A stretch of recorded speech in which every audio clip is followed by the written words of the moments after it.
Hi friends, you don't need to buy an expensive SCOBY online to grow your own SCOBY at home. You can use an inexpensive bottle from the store. The first bottle that I bought, it actually failed me. It had this ingredient that the store brands often put in their bottles so that it's not easy for people to grow a SCOBY from it. And it's called DE111. If you see that on the back of the label of your store-bought bottle, put it back on the shelf. From what I've learned since trying it, it actually acts like a bully in the bottle against the bacteria that you're actually trying to grow. And even though it's good for your gut health, is what they say, it's not good for growing your own SCOBY. So the second issue that I ran into was not being able to find an unflavored bottle of kombucha to start my SCOBY. And people often think that you can't start a SCOBY from a flavored bottle, and I've learned that that's a myth. You can. It's just that it will be flavored like the one that you use, and you will need to make additional batches in order to get it back to, to neutralize it. So when I went to pick up my flavored kombucha, the GT brand Trilogy was available, and it had like ginger and lemon flavorings in it, and those are actually beneficial because they do have like the ginger and the lemon in there. Actually, they prevent mold from growing, and so it can be actually beneficial. And so that's what I've been using to start my SCOBY, and it's been working really well. It's really important though that you avoid flavors that have like essential oils in them, like lavender, that kind of thing, because the essential oils actually kill the bacteria that you're trying to grow, and you don't want that.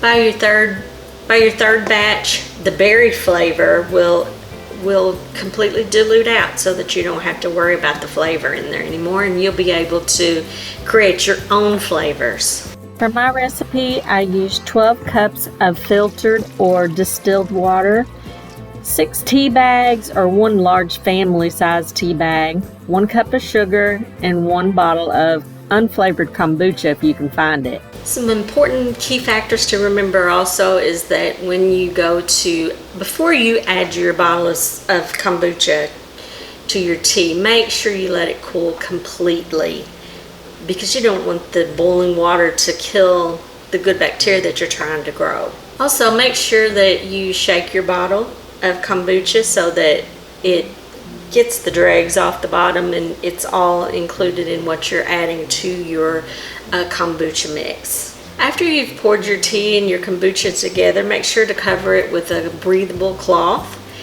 I'm using a tea towel. I have used a paper towel with a rubber band over the top of it, and it worked rather well. Some people use a coffee filter. I don't recommend a cheesecloth because I'm afraid that some of them have pretty big holes in them, and you don't want anything to be able to get in, like gnats or fruit flies or anything like that. Another thing to keep in mind is that because I'm using a fruit flavor, and if you do the same, then your SCOBY is going to have a pinkish color. And there's nothing wrong with that. It just comes from the berries that you've used, that's in there, that's been used. And so if you use a flavor, it's going to look like the original bottle that you used, it's going to look like that. So anyway, don't panic. It's just some juice staining your SCOBY. Second batch of tea, make sure to collect 1.5 cups to 2 cups of the fluid from the first batch. You'll start the process over by adding the 12 cups of filtered water, a cup of sugar.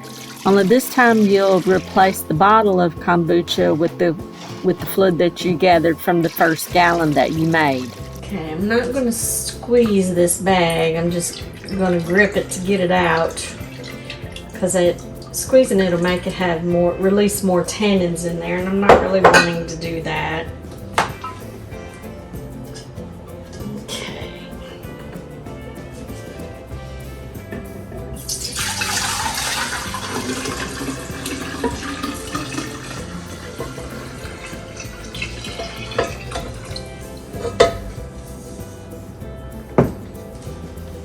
And I'm going to add my kombucha starter fluid. Oh, that sounds terrible. Starter fluid.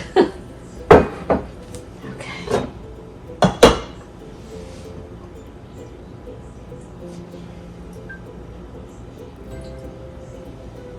Okay.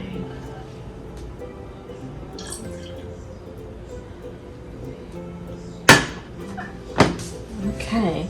And it's okay if it sinks. Don't be worried. She's back on top. Be sure to subscribe because in a couple of weeks I'm going to show you my Aldi grown SCOBY, and I'm also going to show you what I do with my first batch of kombucha.